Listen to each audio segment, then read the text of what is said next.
ഈ കേസുമായിട്ട് ബന്ധപ്പെട്ട വിഷയം മാത്രമേ എനിക്ക് സംസാരിക്കാൻ പറ്റുള്ളൂ. കേൾക്കാൻ പറ്റുന്നില്ല.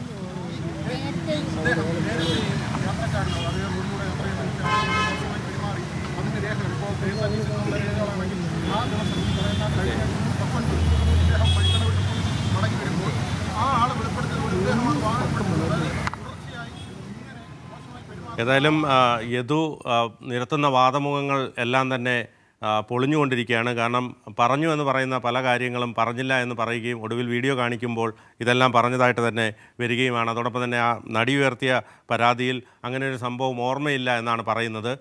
എന്നാൽ പിന്നീട് അത് പരിശോധിച്ചു എന്ന് പറയുന്നു, പിന്നീട് നോക്കാനാണ് പോയതെന്ന് പറയുന്നു. അത്തരത്തിൽ ഒരു നിൽക്കുന്ന രീതിയിലുള്ള ഒരു വാദമുഖങ്ങളുമല്ല യദുവിൻ്റെ ഭാഗത്തു നിന്ന് ഉണ്ടാകുന്നത്.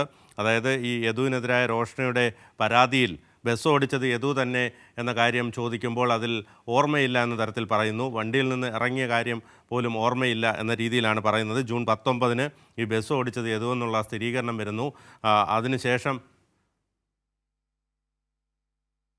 ജൂൺ 18 തിരുവനന്തപുരം ഡിപ്പോയിൽ നിന്ന് വഴിക്കടവിലേക്ക് യാത്ര തിരിച്ച ബസ് തിരികെ സഞ്ചരിച്ച 19 കുന്നംകുളത്ത് അപമാനിക്കപ്പെട്ട സംഭവത്തെക്കുറിച്ച് ചോദിക്കുമ്പോൾ അക്കാര്യം ഓർമ്മയില്ല, അതിനി ഡിപ്പോയിൽ പരിശോധിക്കണം എന്ന രീതിയിൽ ഉള്ള വാദമുഖങ്ങളാണ് ഉയർത്തുന്നത്. അതോടൊപ്പം തന്നെ മാധ്യമപ്രവർത്തകർ പല ചോദ്യങ്ങളും ചോദിക്കുന്നതിന് കൃത്യമായ മറുപടി നൽകുന്നില്ല.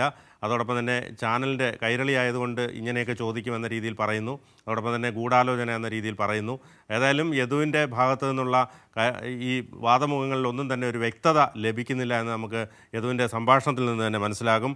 ഏതായാലും ഈ വിഷയത്തിൽ യദുവിനെ വെള്ളപൂശാൻ ശ്രമിച്ച മാധ്യമങ്ങളും അതോടൊപ്പം തന്നെ സോഷ്യൽ മീഡിയയിൽ അടക്കമുള്ളവരുമൊക്കെ പ്രതിരോധത്തിലാകുന്ന ഒരു കാഴ്ചയാണ് കാണാൻ കഴിയുന്നത്.